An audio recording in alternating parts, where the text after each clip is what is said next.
नमस्कार। आज मैं चारू कक्षा 10वीं अ की छात्रा आपके सामने एक बहुत ही दिलचस्प और उद्देश्यपूर्ण कहानी लेकर प्रस्तुत हुई हूँ। तो कहानी शुरू होती है सागर के ऊपर एक पहाड़ी पर, जहाँ पर एक मछुआरा अपनी पत्नी के साथ रहता था। मछुआरा बहुत ही खुशमिजाज था। वह अपने जीवन से संतुष्ट था, परंतु उसकी पत्नी अपने जीवन से खुश नहीं थी और वह अक्सर गुस्से में रहती। मछुआरा बहुत मेहनत करता था। जब मछुआरा 2 मछलियाँ पकड़कर लाता, तब उसकी पत्नी 3 की मांग करती।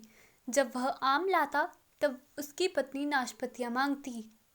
मछुआरा बहुत कोशिश करता, परंतु वह अपनी पत्नी को खुश ना कर पाता। एक दिन उनकी जिंदगी ने एक नया मोड़ लिया, जब मछुआरे के जाल में एक सुंदर सुनहरे रंग की चमकीली मछली जा फंसी, जो कि असल में एक जादुई मछली थी। उसने मछुआरे से अपने प्राणों के लिए प्रार्थना की, और क्योंकि मछुआरा दयालु था, उसने उसे जाने दिया। यह बात बताने के लिए मछुआरा दौड़ते दौड़ते अपने घर अपनी पत्नी के पास गया, यह भूलकर कि उसके पास आज कोई मछली नहीं है। पहले तो उसकी पत्नी ने हमेशा की तरह बहुत गुस्सा किया, पर जब उसने बताया कि मुझे एक जादुई मछली मिली थी और मैंने उसे जाने दिया, तब तो वह बहुत गुस्सा हो गई। उसके मन में लालच आ गया था। तब उसने कहा कि एक काम करो, तुम उस जादुई मछली के पास वापस जाओ और उससे एक बड़े घर की मांग करो, क्योंकि तुमने उसके जान बचाई है, वह इतना तो कर देगी तुम्हारे लिए। पर मछुआरे ने इस बात से साफ इनकार कर दिया। इस बात को लेकर दोनों दंपत्ति के बीच में तू मैं होने लगी। अंत में मछुआरा निराश होकर सागर के तट पर चला गया। जैसे ही वह तट पर पहुंचा, उसने पाया कि सागर का रंग हल्का हरा हो चुका है। उसने मछली को पुकारा और उसे सारी बात कह सुनाई। मछली ने उससे कहा कि तुम्हारी यह मुराद पहले ही पूरी हो चुकी है। तुम घर जाओ और अपने शांति से जीवन यापन करो। मछुआरा घर चला गया, और जब वह अपने घर के पास पहुंचा, तो उसने पाया कि उसकी टूटी फूटी झोंपड़ी के अलावा वहां पर एक बहुत ही सुंदर सा बड़ा घर है। शाम हो चुकी थी। वह घर के अंदर प्रवेश करता है और उसने प्रवेश करते ही अपनी पत्नी से पूछा कि क्या प्रिय, अब तुम खुश हो? तो उसकी पत्नी ने कहा कि पता नहीं, मैं तुम्हें कल बताऊंगी। अभी खाना खा लेते हैं और सो जाते हैं। मछुआरा पूरे दिन भर की दिनचर्या से बहुत थक चुका था।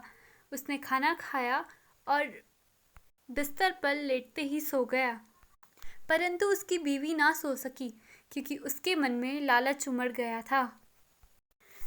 वह पूरी रात जागी रही, ये सोचने के लिए कि अब चमकीली मछली से क्या मांगा जाए। जब सुबह हुई, तो मछुआरे की पत्नी ने मछुआरे से कहा कि तुम उससे एक सुंदर सा बड़ा महल मांगो, जिसमें बहुत सारे नौकर हो और साथ ही बहुत से सैनिक भी। मछुआरे ने उसके अंदर के लालच को भांप लिया था। उसने उसे समझाने की बहुत कोशिश की कि ये सब जो हम कर रहे हैं, ये गलत है। हमारे पास जितना है वो हमारे लिए पर्याप्त है। पर उसकी पत्नी ये ना मानी। अंत में वह फिर से निराश होकर सागर के तट पर चल पड़ा। जब वह तट पर गया, तो उसने देखा कि सागर का रंग हल्का बैंगनी हो चुका है। उसने मछली को आवाज़ लगाई और सारी कहानी कह सुनाई। मछली ने एक और बार अपनी उसकी मुराद पूरी कर दी और उसे वापस घर जाने के लिए कहा। जब मछुआरा अपने घर के पास पहुंचा, तो उस बड़े से घर के बदले वहां पर एक बहुत ही सुंदर सा महल खड़ा था, जिसके दरवाजे पीतल के बने थे। महल के आसपास सैनिक पहरा दे रहे थे, और जैसे ही उसने अंदर प्रवेश किया, उसकी रानी उसका इंतज़ार कर रही थी। मछुआरे ने अपनी रानी से पूछा कि क्या अब तुम खुश हो? तो उसकी पत्नी ने जवाब दिया नहीं। उसने कहा कि मुझे अब साम्राज्ञी बनना है, एक बड़े से साम्राज्य की महारानी। मछुआरे ने उसे फिर से समझाने की बहुत कोशिश की, परंतु वह नहीं मानी।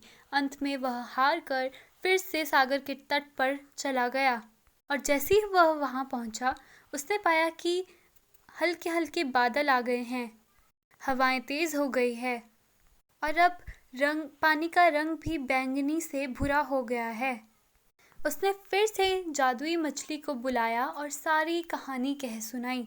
मछली ने फिर से एक और बार उसकी मदद की और उसे वापस जाने के लिए कहा। और इस बार जब मछुआरा वापस घर गया तो उसने पाया कि एक बहुत बड़ा महल वहाँ पर खड़ा है, जिसके दरवाजे सोने से बने थे। और जैसे ही उसने महल के अंदर प्रवेश किया, उसने पाया कि उसकी रानी एक सिंहासन पर बैठी है, जो कि असल में सोने से बना था और उसके नीचे मंत्री बैठे थे। मछुआरा अपनी पत्नी के पास निराश होकर गया और उसने पूछा कि क्या अब तुम खुश हो? तो उसकी पत्नी ने फिर भी यही कहा कि पता नहीं। फिर से रात हो गई और वह दोनों खाना खाकर सो गए।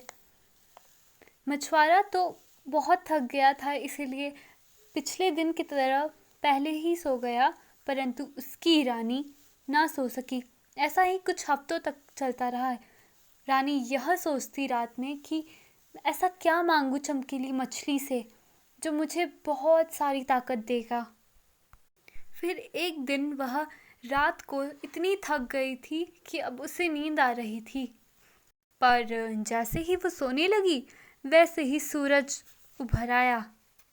सूरज की किरणें खिड़की के अंदर आने लगी और क्योंकि वह घमंड और लालच से भर गई थी तो उसे इतना गुस्सा आया कि उसने अपने पति को उठाकर ये बताया कि मुझे सर्वशक्तिमान बना दो।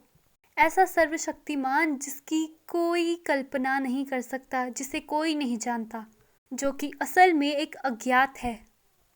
मछुआरे ने उसे समझाने की बहुत कोशिश की कि मछली के लिए ये करना नामुमकिन है, पर उसकी पत्नी नहीं मानी।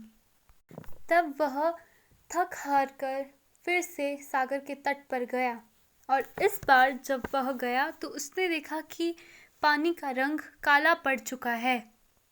हवाएं दहाड़ रही थी, बिजली चमक रही थी। इतना भयंकर तूफान आ रहा था जैसे लग रहा था कि इस सृष्टि का तो विनाश ही हो जाएगा। मछुआरे को भी ये सब देखकर बहुत डर लग रहा था, पर उसने हिम्मत करके अपने पैर आगे बढ़ाए और उसने जादुई मछली को बुलाया और फिर से सारी कहानी कह सुनाई। इस बार मछली ने कहा कि ठीक है, एक और बार सोच लो, क्योंकि मैं अपना वरदान वापस नहीं ले सकता। तो उसने मछुआरे ने कहा कि मेरी पत्नी यही चाहती है, तुम यही कर दो। और फिर उसने कहा कि ठीक है, उसे यह मिल चुका है, तुम घर जा सकते हो। और जैसे ही वह घर गया, महल एकदम खाली था, कमरे भी एकदम खाली थे। वहाँ पे उसकी पत्नी कहीं नहीं थी। उसने उसे बहुत ढूंढने की कोशिश की, लेकिन उसकी पत्नी कहीं ना मिली। फिर वह मछुआरा रोते रोते उस मछली के पास गया और उससे कहा कि तुमने क्या किया है मेरी पत्नी के साथ? तो मछली ने कहा कि तुम्हारी पत्नी को तो सर्वशक्तिमान बनना था ना, पर वो तो एक अज्ञात है, वो तो आज तक किसी ने नहीं देखा है, तो वो भी वही बन गई, अज्ञात सर्वशक्तिमान।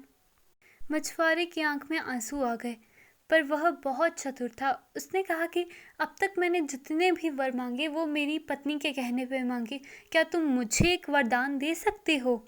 तो मछली ने कहा कि हाँ बिल्कुल। तो उसने कहा कि मुझे एक ऐसा वरदान दो कि मैं अपनी पत्नी के साथ पूरी ज़िंदगी खुशी खुशी रह सकूं। और उसने कहा कि ये हो चुका है। और मछुआरा बिना देर किए दौड़ते दौड़ते गया अपनी पत्नी के पास।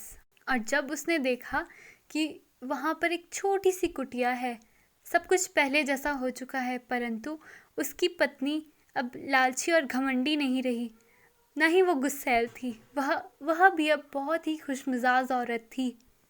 उसे अपने किए का सबक मिल चुका था और यह सब करने के लिए मछुआरा और उसकी पत्नी मछली के पास गए और उसका धन्यवाद किया। उस वक्त मछुआरे ने देखा कि पानी का रंग एकदम साफ हो चुका है और दोनों खुशी खुशी रहने लगे। इस कहानी से हमें बहुत ही बहुमूल्य शिक्षाएं मिलती है कि हमें कभी भी लालच नहीं करना चाहिए, कभी भी घमंड नहीं करना चाहिए और हमारे पास जितना है हमें उतने में ही खुश रहना चाहिए। मैं आशा करती हूँ कि आपको मेरी ये कहानी पसंद आई हो। धन्यवाद।